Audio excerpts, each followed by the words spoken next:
नमस्कार। कुछ लोग कहते हैं मेरी ज़िंदगी में सब रिपीट होता है, वही दर्द, वही लोग, वही स्ट्रगल। और कुछ लोग कहते हैं मैं बहुत ट्राई करती हूँ लेकिन फिर भी एक जगह अटकी सी रहती हूँ, अटक जाती हूँ। अगर आप भी ये फील करते हो तो आज का ये वीडियो आपके लिए सिर्फ इंफॉर्मेशन नहीं, एक एक्सप्लेनेशन हो सकता है। आज हम बात करेंगे राहु और केतु की, जो सिर्फ ग्रह नहीं है बल्कि आत्मा के अधूरे कर्म है। राहु केतु क्या होते हैं एक्चुअल में? राहु केतु कोई फिजिकल ग्रह है ही नहीं, ये छाया ग्रह होते हैं। इसका मतलब ये जो दिख रहा है उससे ज़्यादा जो महसूस होता है उसका प्रतिनिधित्व ये राहु केतु करते हैं। राहु बताता है जो डिज़ायर्स वो जो पिछले जन्म में पूरे नहीं हुए थे, और केतु बताता है वो एक्सपीरियंसेस जो आत्मा पहले जी चुकी है। इसलिए जहाँ राहु होता है वहाँ भूख होती है, ऑब्सेशन होता है, कंफ्यूजन होता है। और जहाँ केतु बैठता है वहाँ डिटैचमेंट होता है, इंटरेस्ट कम होता है या फिर सडन ब्रेक होता है, सूख जाता है इंसान। लाइफ पैटर्न्स क्यों रिपीट होते हैं? क्या लगता है आपको? बहुत लोग पूछते हैं मुझसे कि मेरे साथ ही ऐसा क्यों होता है। एस्ट्रोलॉजी का जवाब इमोशनल नहीं होता, वो लॉजिकल होता है। जब आत्मा किसी लेसन को समझ नहीं पाती तो लाइफ उसे बार बार आपकी तरफ थ्रो करती है।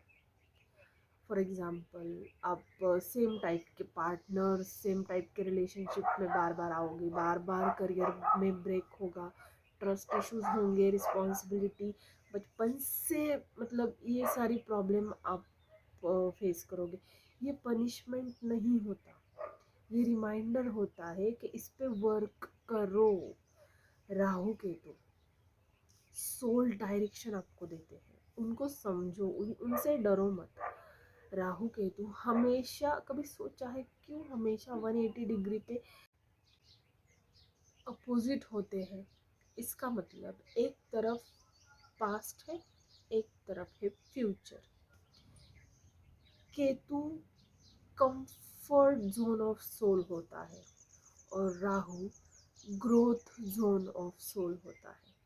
इस जन्म का काम होता है केतु से सीखे हुए ज्ञान को राहु के रास्ते पर अप्लाई करना। क्यों सिर्फ उपाय काम नहीं करते? कभी सोचा है? लोग कहते हैं मैंने पूजा कर ली, मैं फिर भी प्रॉब्लम क्यों आती रहती है? क्यों उनको सॉल्यूशन नहीं मिलता? क्यों सब चीज़ें ठीक नहीं होती? क्योंकि उपाय तब काम करता है जब आप लेसन समझ चुके हो। अगर आप समझना ही नहीं चाहते तो ग्रह सिर्फ प्रेशर बढ़ाते हैं। एस्ट्रोलॉजी डर का टूल नहीं है, मैं बार बार कहती हूँ। Astrology is awareness.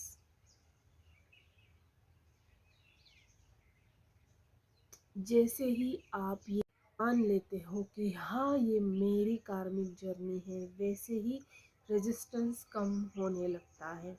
और जब रेजिस्टेंस कम होता है तो सॉल्यूशन दिखने लगते हैं। इसलिए मैं हमेशा कहती हूँ कुंडली देखो, कोई बुराई नहीं है उसमें, लेकिन खुद को दोष देने के लिए नहीं, खुद को समझने के लिए देखो। ये मेरा मानना है। खुद को समझो तभी चेंज होगा, नहीं तो नहीं होगा। फिर घूमते रहो उसी चक्रव्यूह में बार बार बार बार बार बार। जब तक आत्मदृष्टि नहीं होगी तब तक चीज़ें बदलेंगी नहीं। आत्मदृष्टि एस्ट्रोलॉजी में फ्यूचर बताने से पहले आपकी आत्मा को समझना चाहती हूँ। क्योंकि जब आप खुद को समझ लेते हो तो फ्यूचर ऑटोमेटिकली चेंज होने लगता है। अब ये बातें आपको समझ में आ गई हो तो फॉलो कर लो, क्योंकि यहाँ सिर्फ प्रेडिक्शंस नहीं, समझ और सच्चाई मिलेगी। धन्यवाद।